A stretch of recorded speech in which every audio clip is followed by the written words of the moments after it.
What up? What up? What? Yo, yo, yo. Welcome to Elevated Vibez, where we're certified, bona fide, and indubitably qualified to drop knowledge, wisdom, and keep your spirits high. We're the duo with the glow, raising minds as we go, one at a time. That's how we show. There was none before us. There'll be none after us. That makes us the one and only, here to uplift and light you up so you never give up. So sit back, relax, and feel the thrill. Elevated Vibez is here to drop your daily knowledge pill. Welcome to Elevated Vibez. And today, sir, is a fantastic day. It is a great day. This day was foretold for coming. Today just happens to be my birthday. So you are blessed to be in my presence. And I'm glad to be here. I've been around the sun a couple of times. And through that experience, I have gained wisdom, knowledge, and insight. And today we hope to drop that down. The pilot is not here. The other co-pilots aren't here, but don't worry. Don't fret.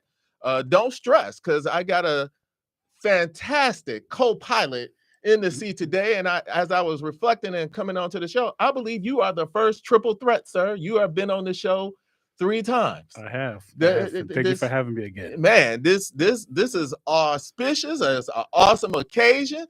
You're back from out of town, and as we always do when we're here, we're gonna get into it. Today we're talking about the rise of the AI, artificial intelligence. And if you want to join us, give us a call at 708-223-8953. This is Elevated Vibez on Intellectual Radio. We are broadcasting on Facebook and on YouTube. So please join us for the conversation. Tonight will be slightly educational, slightly debating, and hopefully completely informative. There's been a lot of talk about AI and the unwillingness to embrace it and things like that, but I see AI as the great opener. Joining us tonight is the brilliant, proclaimed Jaja O'Neill, cybersecurity expert, thought leader, and straight up truth teller when it comes to all things of digital defense and disruption. This man don't even have an echo in his crib, so that's gonna tell you something, okay? So let's ask the real questions. Can we as people of color use and harness AI to close the gaps that exist in society? Wealth, knowledge, poor educational outcomes. Why are we historically and culturally reluctant to embrace this technology? Is it privacy fears, lack of access, or are we just not seeing ourselves in this space? Tonight's discussion is not about fear, it's about power. It's about possibility, and it's about stepping boldly into the future while keeping our culture and our conscience intact. So before we begin, John, can you break down what is AI and why does it seem like it was here one moment but not there in the beginning? It's like it didn't seem like we were eased into it. It was just like, here's AI, and we are forced to embrace it. What is AI, and provide some contextual history to it. So first, before I get into answering the question, I want to say happy birthday to you. Many blessings to you. And, I appreciate that. I've known you for a long time, since we were young kids. Yeah. And, second and third grade. Yeah, that's correct. So it's good to see you here. It's good to see you in your profession, and also here doing this kind of broadcast to help inform the larger public. So AI, artificial intelligence, has been around as I've known it for at least the last 15 years. As with all technology, I heard from a professor once upon a time that by the time you receive it down to we'll say everyday people, a lot of technology has already probably been somewhere between 50 and 75 years in the making. So let's start off with what artificial intelligence is / machine learning, and then we'll talk about the advantages and disadvantages. Fair enough. Okay. So artificial intelligence is the concept that computers can, with sensors, be able to pick up what's going on around a particular area or an environment or within databases to then formulate a reaction. And so you could think of AI as being in robots, and then robots now responding to what it sees and actually has a certain level of perception, which is different than just full automation where everything is pre-programmed as a response, right? So where does, and I know I'm jumping ahead of curve, where does this whole thing about consciousness, like how at some point AI has to make a decision between the ones and the zeros, right? So isn't that the embodiment of consciousness? The decision is not necessarily based on a conscious. A decision can be based purely on objective, and that's what the machine learning comes into play, right?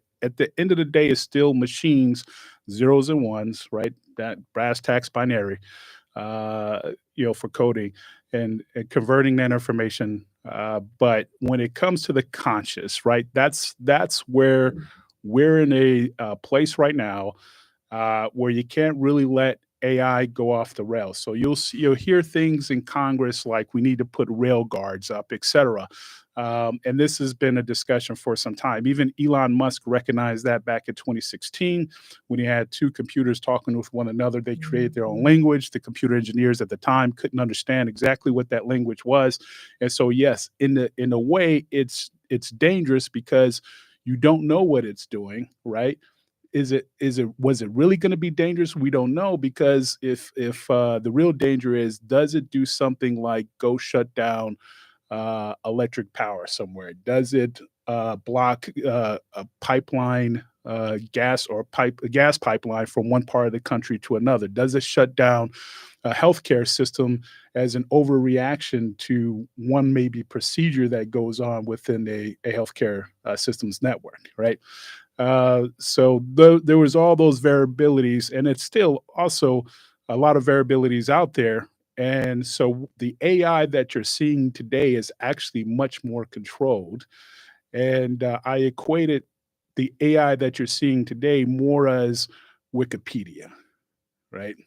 All All right. right. So this is what I mean by that. AI that you see today is only as good as the information that you put into it.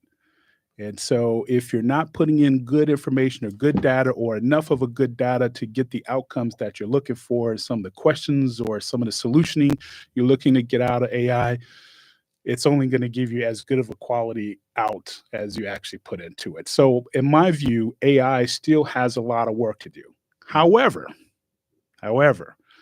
there's enough useful tools, and if you have enough curiosity as a person, so if you want to go into business, and you name a business, whether it's real estate, whether you want to go into healthcare, you want to learn something new at school, it is a good tool to use to at least give you a starting point and some perspective without starting from scratch. But I do encourage anybody to then cross-reference that information and cite sources. There are some AI tools out there that will do that for you.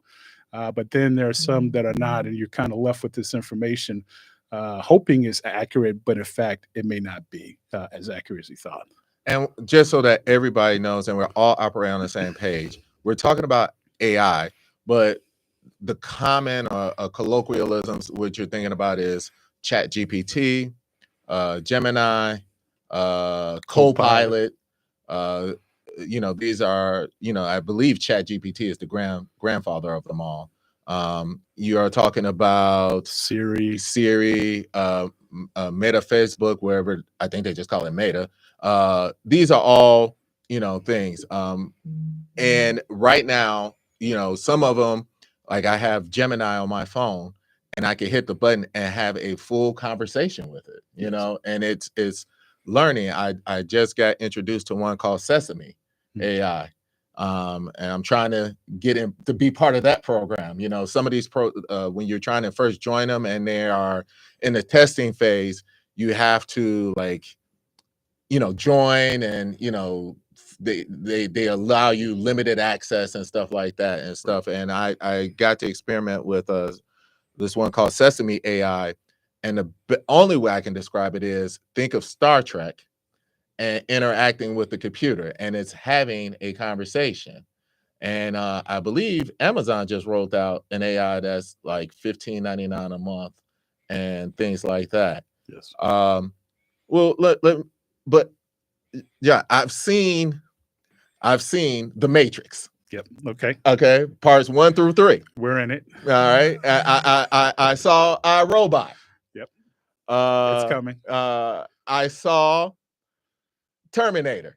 Okay. You know, with Linda Hamilton. You know, Seen Stealth. Stealth. Yep, Stealth. I saw Stealth. So I know there's fiction, but fiction is based in reality. So why should I not fear or worry about, like, I mean, don't get me wrong, I love that dance in Zion that they did in Matrix with the rain coming down and all that stuff, but you know, the fact that those robots can do this and they started designing themselves, you know, it's scary, you know. So it seems like we have been warned about this, and yet we're watching this train crash happen and we can't stop. And I'll give you a perfect example. Right now in Ukraine, they got these robot dogs, and they just let them go. And it can figure out, you know, who I'm supposed to shoot at, who I'm not supposed to shoot at. And if you're out there, you know, it's crazy. The same thing with these drones, you know, these autonomous drones. We are seeing drones now used in fireworks. Instead of doing fireworks, they're coordinating the drones. And behind that is an AI, you know. So yeah, I'm scared. Okay. So I just want to throw this out there.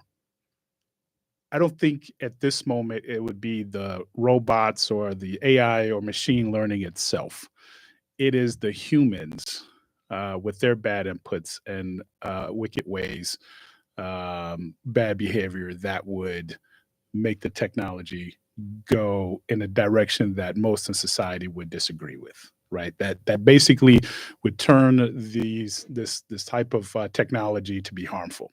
Now, with that being said, is there an opportunity to, if it's going to be harmful, that it's harmful to bad actors? Sure. All right. I did just, you know, it's going to be in law enforcement. It is going to be in defense. Right.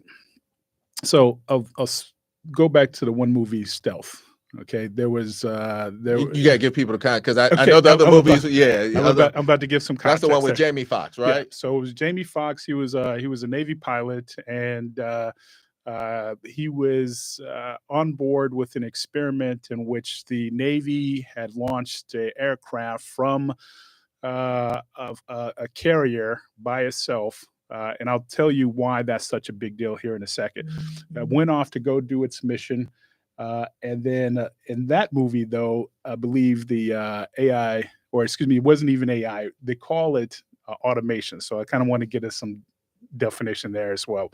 Anyway, and then the aircraft was able to come back to the aircraft carrier and land by itself. All right. The U.S. Navy has a system called UCAV, Unmanned Carrier Aircraft Vehicle, or air vehicle. All right. And this thing literally takes off by itself. Now, this program, as far as I'm aware, and you can find it on Navy.mil somewhere if it's still out there, take off by itself, go do its mission, intercept, get video essentially of the target or targets, send it back to base and all this other stuff, and get all whatever other stuff it wanted to look for, and then come back after it's done with its mission and recover by itself. Okay, the significance of that is that the Navy, and to some extent extended to the Marine Corps for those who get carrier qualled, is that and by the way, just to be specific, Air Force pilots typically do not get this kind of training. All right. So the aircraft is coming in, and you got to imagine your airfield is moving. It's in front of you, right? Yep. And you've got to come down in a way for crosswinds across the wings of the aircraft to be able to settle down and to be able to get caught, right? The cables, okay? That is hard, it's perilous, and many people have died just in training, if not in operations, perfecting a working that because something didn't go exact and well in that process.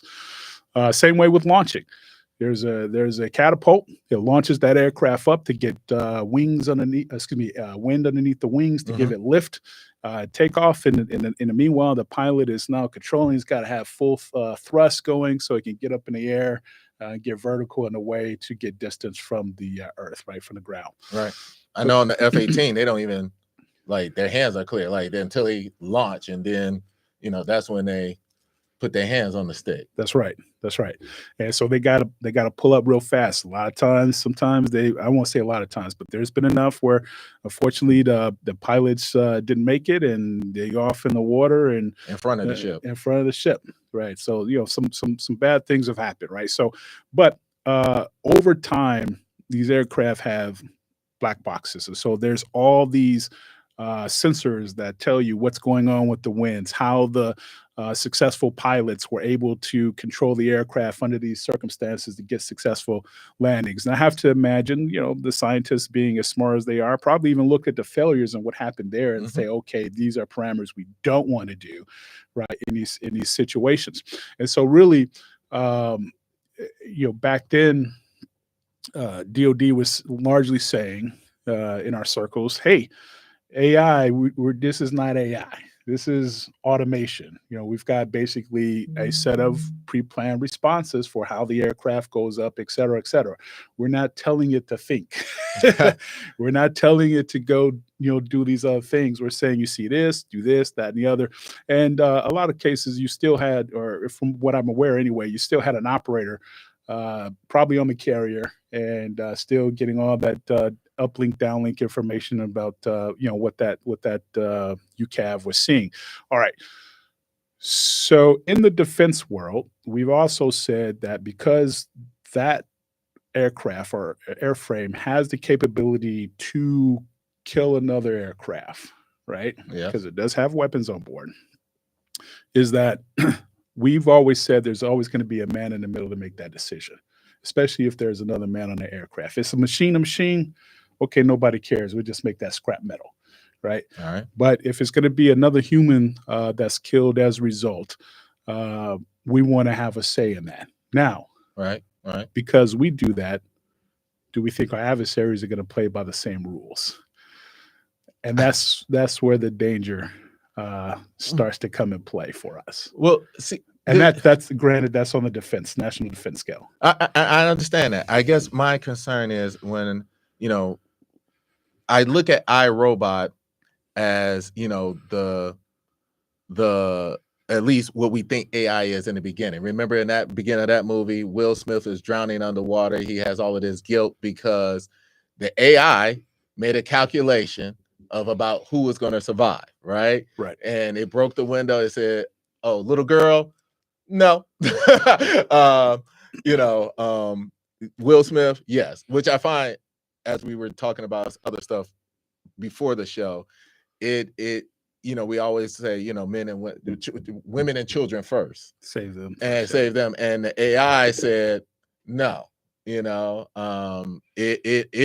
did not have that predilection to, preservation. Yeah. But it saved Will Smith because they made a calculated decision to do that. So I think of the first part of iRobot as what we think and what we want, and that whole rollout and all of that stuff, and then their hearts turn red and it's like, okay, now it's on and popping. Right. I look at Terminator as the middle part, right? Like Terminator is the middle part. Like, we go to war with the robots, and I say that thinking about the little robot hunting dogs in Ukraine and the drones, and why our inability to adapt to that.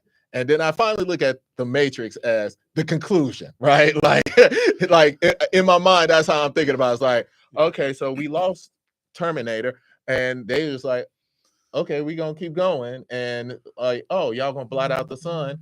Guess what? You're a Duracell now. So yeah.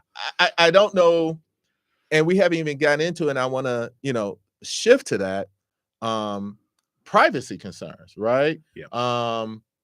you know, and privacy not only meaning like, you know, health information, mental health information, and stuff like that, but privacy in terms of these engines, depending on what you have in your background, learn you, you know, and learn to craft responses geared towards your preference. Using it, and I give you, you know, just what is Elon Musk's AI name? Grok. For those of you who don't know, catch it on Newsar, but apparently his AI engine went on this racist tirade, right? And you know, was making, you know, anti-Semitic. And you sitting there and you're sitting shocked and puzzled and say, I wonder who programmed this. Right. If only we knew. But and to your point, we already know like some of the AIs at the airport and facial recognition, and you know, having problem with people with melatonin and falsely identifying. So how, assuming, you know, although I use it, I think these concerns are valid. So before we get into the embracing of it, how do we deal with and address these issues? Because as you said, these things are being programmed by us, and us meaning not people who necessarily look like you and I, who have certain things that we may consider that the majority may not. Right. Okay. So we just unpacked a lot there. And so I'm just going to go more into the realm of technology real quick, and then I'm going to answer back all the way to the robots, and then work all the way to where we're at now, and then where we should go. Okay. So if a robot shows up in my house right now,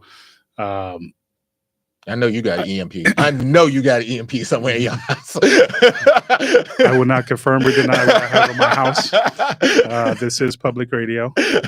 Anyway, in all seriousness, right? So let's say you have a little robot sweeper that you bought, right? I do. Yeah. Okay. A lot of people do. I won't say most people. A lot of people do, right? Okay. All right. So I do a lot of research on different things, and so one of the things is that for it, at least the one that I have, that's pretty popular, is it wants you to use your phone to download an app to then connect to it, and then what is it doing? It is mapping your house.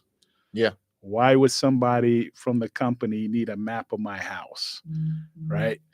And so there's a lot of, just generally speaking, your personal information when you go to Facebook. I literally just took it off my phone the other day. I went to Facebook and I says, hey, I'm taking a break to Facebook, and I removed it from my phone. Then I went back to, and I wanted to reinstall, and there was like all these permissions. I did not give it, but it was taken, and it was no way for me to remove these permissions to include understanding when other apps and what they are that are active on my phone. I don't want Facebook to know that. I don't want Meta to know that. That's none of Meta's business what other apps, I have on my device. Okay. Right. Because, you use your device for health records, for financials, etc. And so at some point you really have to discern, am I going to use my device for more personal enjoyment, or am I going to use it for business? For me personally, I like to use it for business. Right. But I know I can't cross bleed with the personal stuff, and I've got this other stuff going on. Like, Meta has no business knowing my business, in my view. Now, I agree. The audience, you may have some viewers that say, "Oh, I don't care what." Yeah, it doesn't matter until that information is used against you, right? What a lot of people don't know is, how does Facebook or Meta make its money? Right. You're the commodity, right? That information is getting sold to third parties. You have no idea where it's going to. Yeah, the brokers. I watch some YouTube, and they're always talking about, like, there's this I don't know if it's an app, but a program, like, it goes on the back end and finds all your personal information and sends a letter to the brokers to say, Well, let me just say this. Your information is going to places where they may actually be trying to determine whether or not they can make a case against you.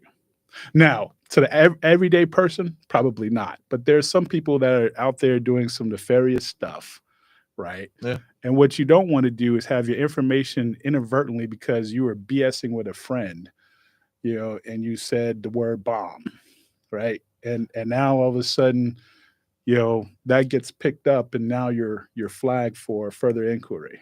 Just don't do it. That actually hits home. My son was doing some type of research project in high school, and that word came up, and it was another word, and it got flagged. Yeah. And they spoke to him, and I remember I got a call from the either the principal or the vice principal, and he was like, he started talking. He's like, "Oh, but he's not in any trouble." I was like, "You lead with that, dude. Like, you don't call me like you from the vice principal and the principal, because I'm on my way." Yeah. I'm like, dude, have you ever called the black household? Like, if you getting a call, it's like, Nate's not in trouble. Okay, got it. Like, okay, but you telling me, yeah, he was doing some research, and this word came up, and this word came up, and we talked to him about. I'm already halfway to the school because I'm like, yo, I'm ready to. Hey, never get a call, from the teacher. And he's like, I tell you, oh, you gotta go and talk to him because he gotta know you calling a person of color's house and a principal and a teacher come up. Yeah, you gotta lead with, oh, he's not in trouble. Yeah, we're just calling to inform. Yeah, start with that. Not the word bomb came up and this other word came up, and we talked to him and and it all worked out okay. Okay, start with that, dude. Like, start with that part. Don't start with the. Oh, he was researching bomb. Oh, really? Okay, I'm about to drop a bomb on somebody right now. So and a lot of times, like right now, people tend to forget, as we're operating out here, we're in a post 9/11 world, right? So so what does that mean? We're still operating under the Patriot Act. Most people have not taken the time to understand what's in the Patriot Act. What does that mean as far as the information? How is it shared? How is it moved around, et cetera? And so if you're better informed in that way, you govern yourself a little bit better in how you communicate and where and how you communicate. Because you absolutely feel like me, I'm like trying to mitigate risk and nonsense. I don't need extra knocks on my doors. I don't need whatever. And not that I'm not that type of person, but I also understand now there's only a certain way I can kind of BS with my friends online, right? So even and we're going to get right back to it, but even like your biometric data, like when you're coming back into the country and what not TSA, customs, we're finding out the weaponization that we have taken so much for granted. As American citizens.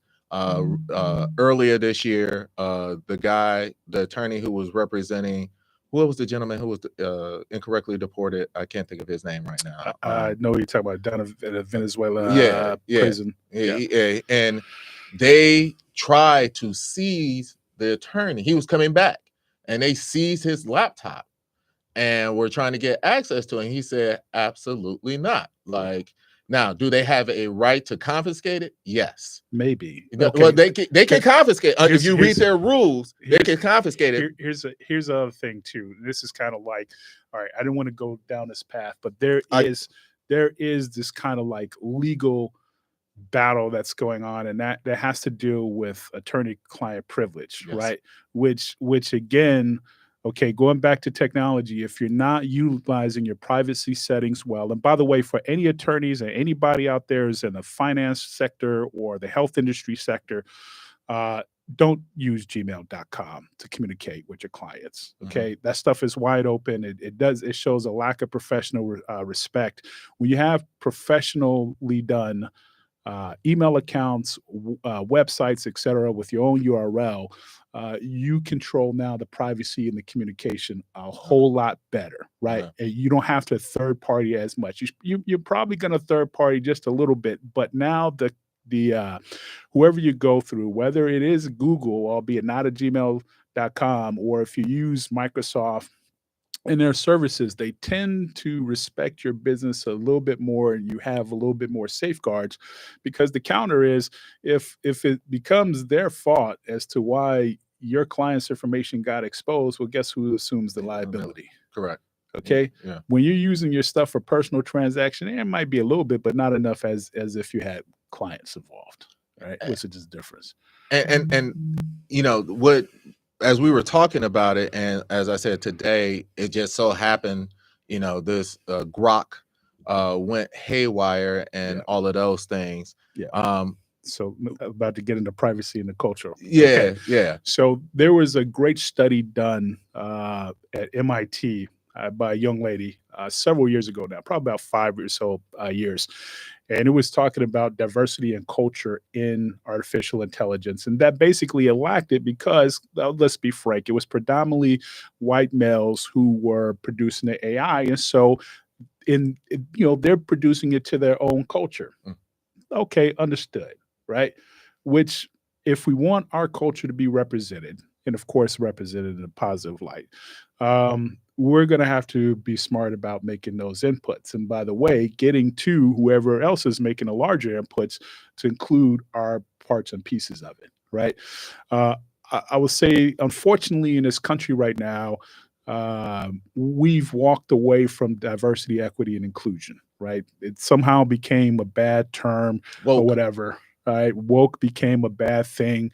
I would say to be conscious about other people's cultures is not a terrible thing. Actually, it's educating yourself so you know how to properly interact with your audience And to recognize the contributions that, one, the contributions of others, and two, to learn from the mistakes of our past. Absolutely. Okay, so that aside, and we're talking specifically for AI, right? And so if we want to look up something in our history, all right, if we're not leaning in and making sure that our history is also captured, because also with the education system, what's happening, it's now all the diversity, equity, inclusion, or significant things that Black people have performed or done in this country, as well as any other culture. Aside, it seems like, at least from where I'm sitting, aside from the Martin Luther Kings that I mentioned, like, our culture has so much depth, but like the majority of white America does not know about it. Why? Because historically in this country, we've been our education systems have been segregated, right? And And still is. and largely still is. Like, there has been a lack of interest. Now, have some educational systems based on jurisdictions have been more inclusive than others? Sure. Is it all about Black this? No, it's not. Because it's a matter of exposure to let people know, hey, there's more to our society than what you just understand as so-called mainstream society, right? And so, do we have an opportunity to inject that? Absolutely. It's just a matter of enough young people, enough of us who can allow that to happen, and then young people who want to get in there with the energy and get it done, right?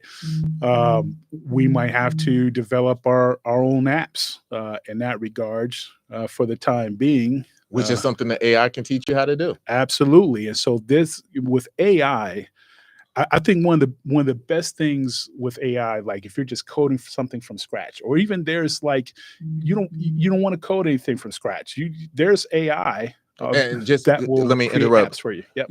Just give a brief thing about what you mean by coding, just so Okay. that we're all on the same page. Okay, so coding is basically where you're utilizing computer language, such as a Python, or HTML for web browsing, Java for interaction, C, C++.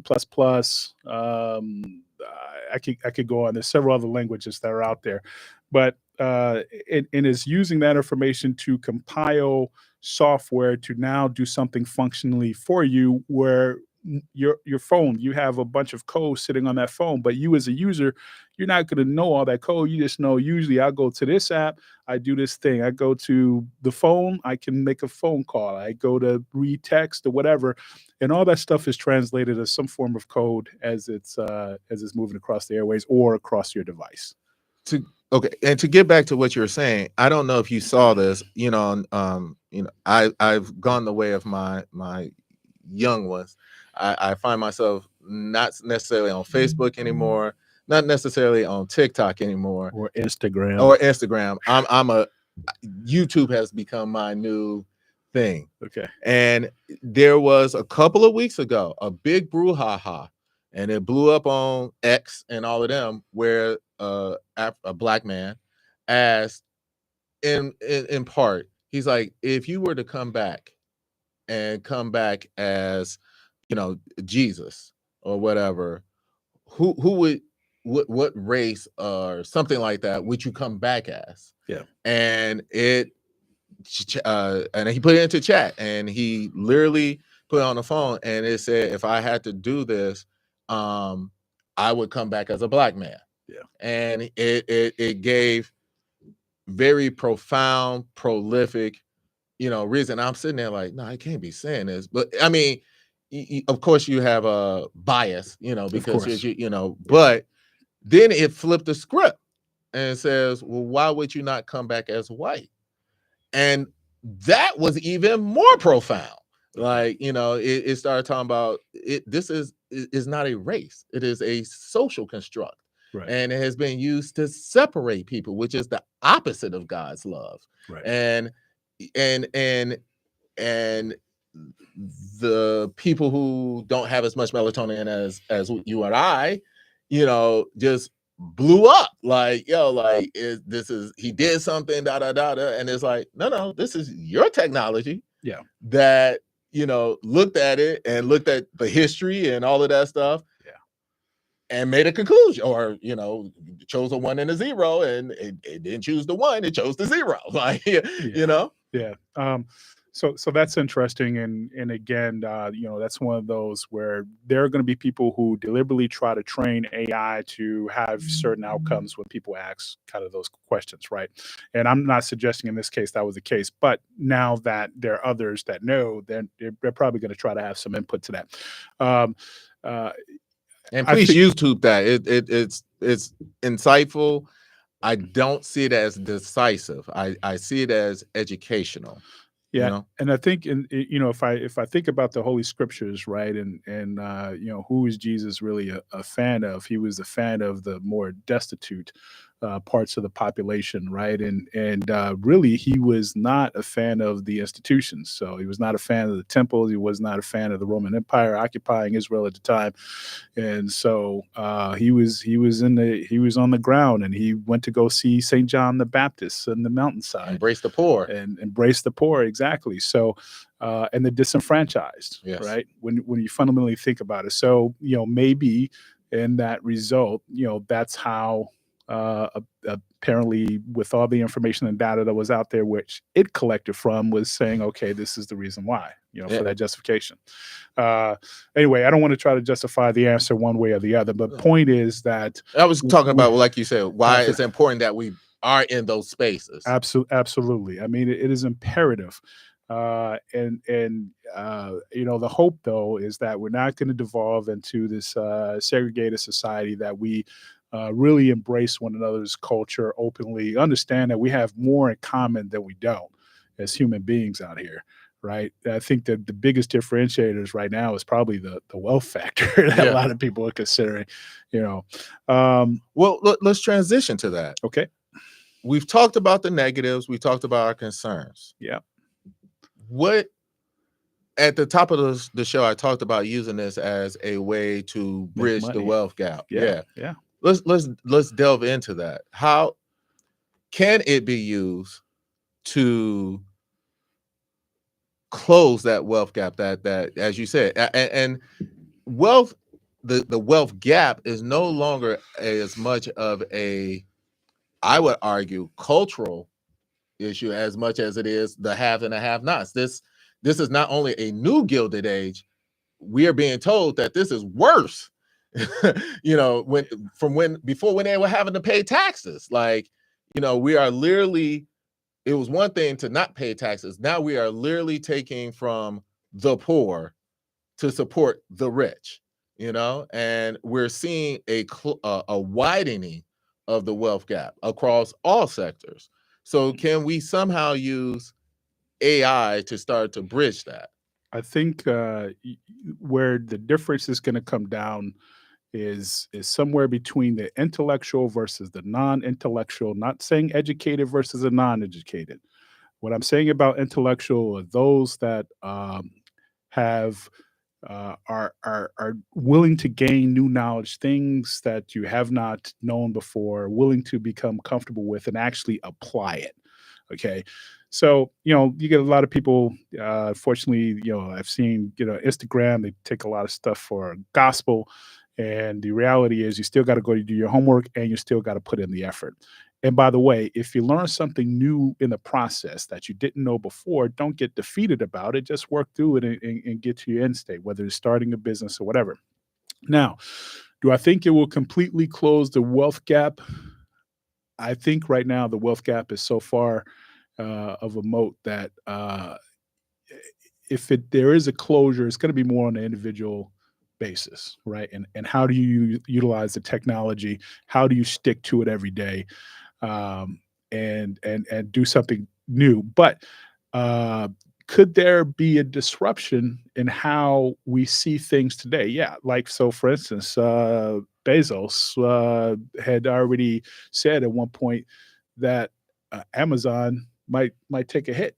Right. There was, I believe, at one point going after Amazon for, I don't know if it's going to be the DOJ or Congress, but it was a few years ago. It was the discussion about how Amazon is such a monopoly. Yes. Now, yeah, I remember that. Yes. I ain't gonna lie, I like Amazon. I've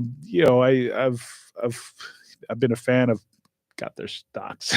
I'll be honest with you, but the reality is that like they're dominating the music. If you listen to Amazon Music recently, they've actually blended it up where they're injecting new music into your playlist to see how you like it. Before it was like it was a little bit of that, but it wasn't enough for me to get excited about.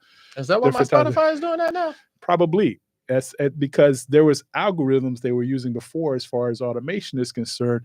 Now they've dosed it with some AI to and you see there's an option now for AI consideration into your music choices. I think I see it on top of the Google. Like if I go to Google and Google in the search right now on the top is, hey, do you want to go in AI mode for this? Yes. Even though it kind of gives you an AI spiel at the top. Yes. Right. So which again, go to verify because that spiel is not always accurate. Right. It's just pulling stuff off the internet. And like I said, it's garbage in is garbage out. Right.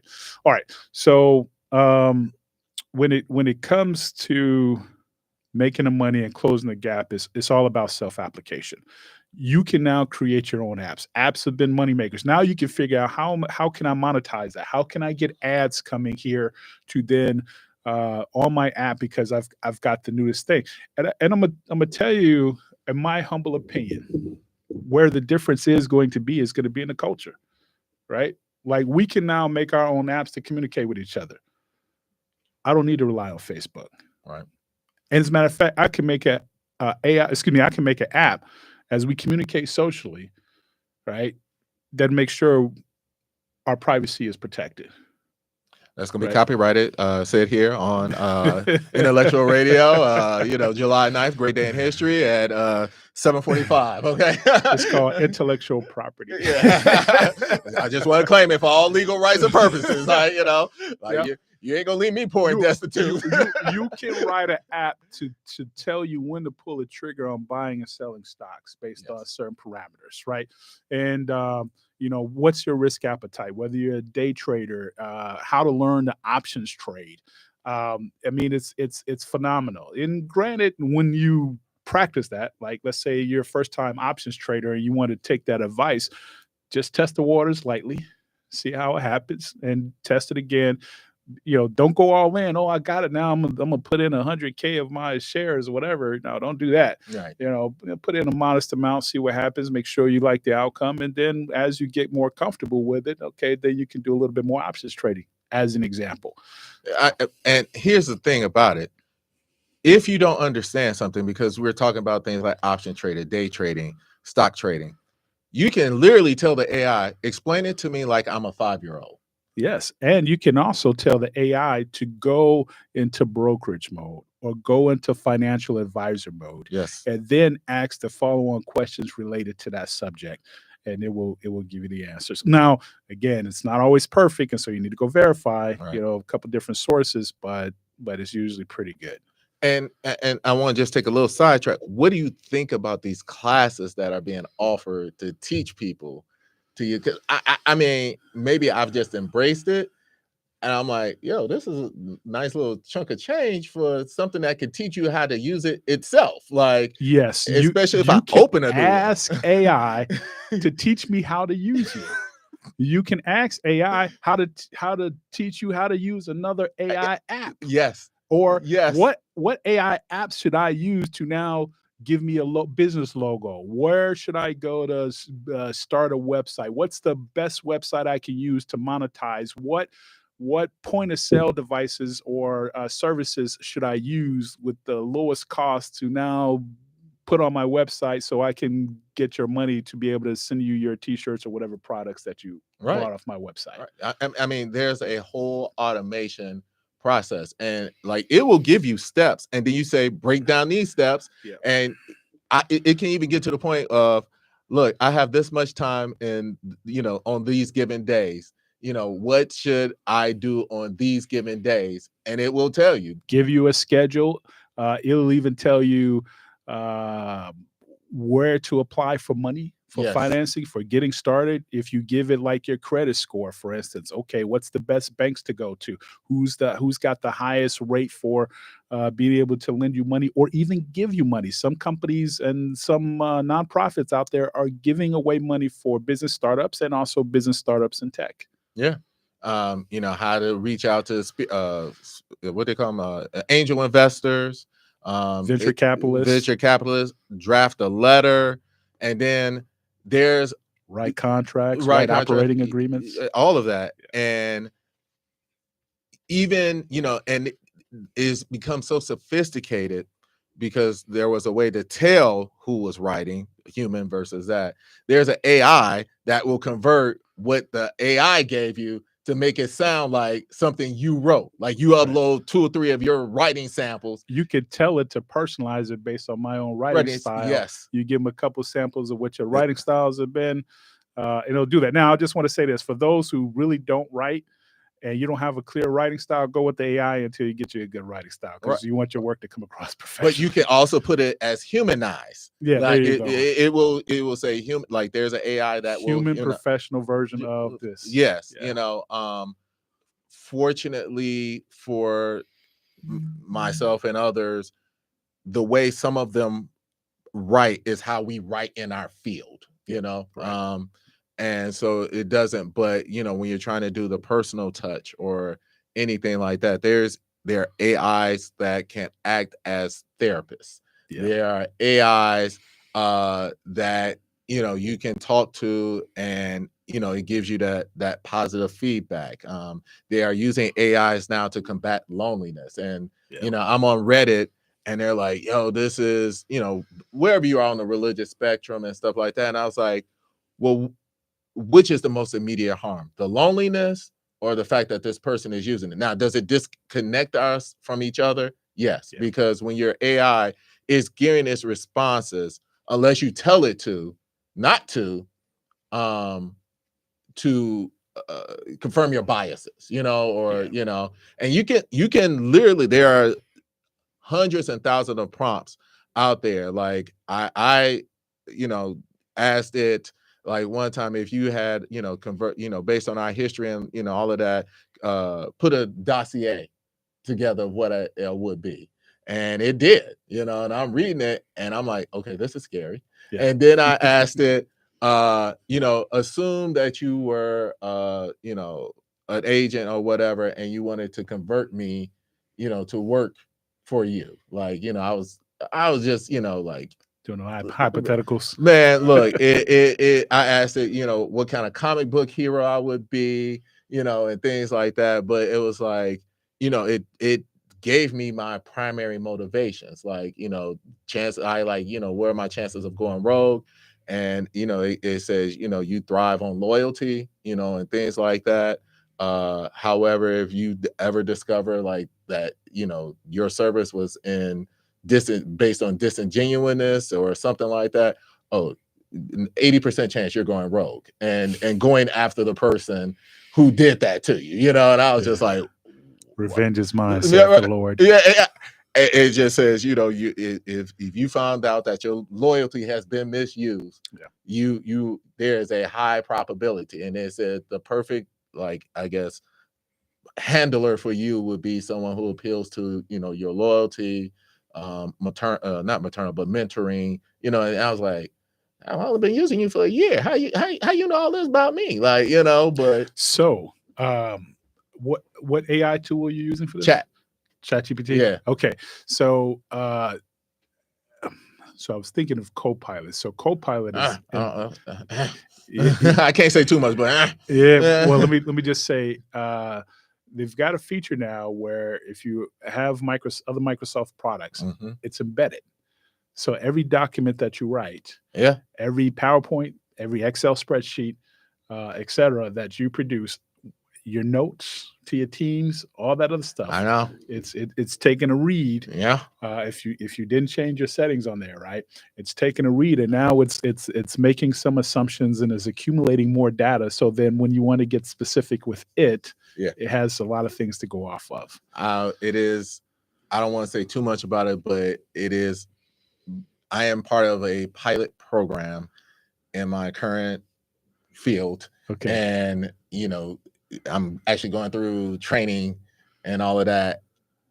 Just based on my preferences, I do have my preferences for which engines I like. Yeah. And that's all I'm gonna say. Yeah, That's fair. Yeah, And I know sometimes when we get on these shows and I've done panels, we try to stay vendor agnostic. Yes. But I think for the sake of understanding the interoperability of this particular tool and how it's interwoven into Office products, I think it was worthy mentioning. ChatGPT, that's still, and so many of the other ones are kind of more autonomous in a sense that they're not pulling in everything that every file you ever made, right? And so, but you can take files and information and dump it in there, and on a consistent basis now is building a profile, essentially, of the information or the content that it's given. And so, when you do that, you get now the outcomes, essentially, that are probably not necessarily what you want, because that's a feeling, right? But it's going to be more objective based on the information that you put in there. It can get you closer to the truth, essentially, based on the content you put in there. All right. Well, this is, as always, a fantastic, fabulous conversation. And this is why you the triple threat, because you always drop it so much. We got to come back. We always got to do you in a two-parter. So it's almost unfair to everybody else. But Okay. Let me ask you this, as to close out the show. Okay. What are 3 concrete things someone listening right now can start to do to incorporate AI in a way that uplifts themselves? What are 3 things that you would recommend? Okay, so I'm going to say uplift. So uplift, that can be spiritually or emotionally, right? The other is financially. It may be job seeking. I don't know. Okay. I agree with that. All right. So if I'm going to go with the financial one, I'm going to go on entrepreneur as well as investments, right? Okay. And maybe I'll throw in a fourth one, health. All right. Okay. So spiritually and emotionally, so first of all, I'm going to, in that realm, I'm going to say, please talk to other humans as best as possible, right? Okay. Now, can AI give you, like, if you tell your AI to go in a counselor mode? A friend of mine just hit me to it, and I've actually taken a look at some things to kind of do some self-assessment. I'm a combat vet, and so I do go to therapy from time to time. You know what I mean? But it's just because when you've lived a certain lifestyle and you kind of now got to come back in the civilian world, it is a heck of an adjustment. So for any veterans out there who has not gone to counseling and has played around with it, go talk to the counselor, right? You can use, though, AI to help you understand you're not the only one that's gone through this. All right. So that's a starting point. You talk about the loneliness. A lot of times when people, they get sucked into this information, and a lot of it is actually misinformation or misguiding. So you got to be careful what information you allow to seep in your head, how you feel about it. Because sometimes you got to step away from the technology and say, okay, why do I feel a certain way after having read this or seen this information? Okay, so you have to be that's a conscious effort, because if you don't make that conscious effort, you're going to seep back into that tech every day. All right. On the counselor side, it can give you a couple pointers about how to adjust. But by the way, it's going to tell you, I'm not a professional. Go see a professional counselor. Please heed that. Yes. All right. All right. On a financial and investment side, uh, know where you are situated in the moment, and then have the goal, and then work with AI to get to the goal. Right. You Facts. need $2 million for investments. Okay. I got 10 years to retire. AI, how am I going to get $2 million over the course of the next 2 years? So, or 10 years rather, so I can retire comfortably. And after that, I'm working because I want to, not because I have to. Right. So there's those things. And that may be a low goal for some people. Some people may say 50 million. The opportunities are out there. Some of that is you're going to have to get out the seat. Not everything you're going to do is going to be at the computer. You're actually probably going to have to go shake somebody's hands, have people sign the contracts, make sure that the person on the other side is real. Sometimes we want to sit behind our desk and send, Emails. documents over and whatever. That stuff could be spoofed. Yeah. Okay. And the other person on the other side might not be real, might be taking you for a loop. All right. All right. Okay. And so that's investments. You said health. Yeah. So being an entrepreneur is you can start a business, and it'll step walk you through a business, where to register, going through your state, how to get a tax ID number. By the way, this stuff is free. So if you're paying for this service somewhere and you really don't have the money, you probably shouldn't be spending that money. You go to AI and it will walk you through the process. You will learn some things new along the way. You just got to go get it done. It requires a little work, some signing and all that stuff. Get you a legit website, get you There's an AI for it. Yeah, there's an AI for it. Get you a legit email. All right. And make sure that your communications is encrypted. Okay.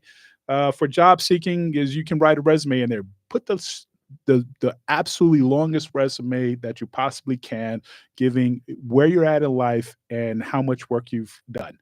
It will go find, if you're in a, like I'm using AI to go find me an executive position right now, right? As an example, this give me all the tidbits that I need to know, which I already knew, but it's kind of reinforcing. And now it's like, okay, it's motivation for me to go get it done. Yeah. All right. Okay, so that's the job seeking stuff. And by the way, if there's some skills that you need to plus up on, AI can help you study for those certifications. All right. Awesome. All right. Lastly, with health. One thing we've been learning, I think, since COVID is that there's a lot of natural stuff that we can be doing for ourselves. Something I learned recently through a nutritionist, not through AI, is that how much protein I need. Well, guess what? I can find that now on AI as well. And they can do the calculations based on my body weight, based on whether or not where my blood sugars are, how much protein, how many grams I should be taking per day, right? And then it also tells me what foods I can get the protein from. So I'm not trying to live off of powder, even though I do live a little off the powder now. But also not just the proteins, but electrolytes after you've had a rigorous workout. As well as any fibers that you need to help the body process that protein out, and how much water you should be drinking per day. We're going to come back to this because I want to, everything you said, I'm always thinking, man, there go all the personal trainers. There goes all, so are we working our ways out of a job? And as we're coming to, we still need the human interaction. Allegedly. I like the human interaction. And I don't think the ones that's after us do as much. But I just want to piggyback because we're about to close out the show. I agree with you on the health, not only just in terms of nutrition. There's an AI that can literally take a body scan of you, and say, if you want to transform this, this is what you need to do, and be giving you a workout to accomplish that. And then I always question, where's that information being stored? Well, we'll talk about turning history on and off. Yeah. And how effective that is. Right. 2, I agree with you, especially in this market, and regardless of where you are on the political spectrum, we're about to go through something. And absolutely, just you creating your resume is not going to do it, because they are using AIs to screen. There's a lawsuit against, I think Workday now. There may be an algorithm in there that's excluding some people. Even more to the point, that's why you got to use the AIs to beat the AIs, and the difference is how many AIs are you willing to use to, apply for that. It's still time consuming. You still got to put the work in. Yeah. And then thirdly, I definitely agree with you. I combine the spiritual and the mental health, right? Yeah. Because however you view, God, Yahweh, Buddha, universe, or wherever you are on the religious spectrum, we are all suffering. It's part of the human condition, Right. because we don't grow without it. And what happens is that we believe the demons because we don't hear the angels. Yeah. And so sometimes, as you said, it can serve as a bridge, as a gap. Like, I get it. Like, we do need to learn how to be better humans towards each other. That's the one thing that, these apps have done. They've brought us together, but they've pushed us apart. That's right. And so that gap is filled in. As I said, I understand the debate, regarding loneliness, and there's the AI girlfriends, and definitely, and they're all geared towards men. Yeah. And because there is an epidemic, and the fact is that, and this is where the spiritual comes in, and I didn't understand it until not too long ago. But the first trick that the devil does is try to convince you that you're alone. Yeah. And that somehow you are weak, and all of that stuff. And the AI provides that light coming in. It says, no, let me interrupt that thinking. Let me interrupt that thought flow. And if you have enough belief in yourself or whoever, it's that light that comes in, Okay, so let me inject real quick. So as all this information is coming together about you, that information is going to be turned over to computer upon your death. And now your kids can now, through a robot head, hear your voice, or even your grandchildren well after you're gone. And we're not even going to talk about augmented reality that's coming down the line. It's already here. Yeah. So, well, again, awesome. Thank you. We're going to start referring to you as a triple threat, because that's what you are now. You've been on the show, and, it's always a blessing. This is Elevated Vibes. Today is July 9th, the greatest day in history as far as I'm concerned. Yeah. It is a blessed day. It is a wonderful day. I plan to go and, do something to celebrate. Just telling y'all, I hadn't even eaten all day, and so Chicago pizza is great. Yeah. So I'm going to go do something to celebrate myself. But just because it's not your birthday, go do something to celebrate yourself. Absolutely. You are worthy. You deserve it. And no one has ever gone to their grave saying, man, I wish I had worked a little bit longer. Yeah. Like Denzel said, you've never seen a U-Haul truck behind a hearse. No. So, tomorrow's not promised. Go out, and even if you ain't got no one, celebrate yourself. Enjoy the human experience as best as you can. As best as you can. This is Elevated Vibes. I am the boss man. This is the triple threat. We'll see you next week. Peace.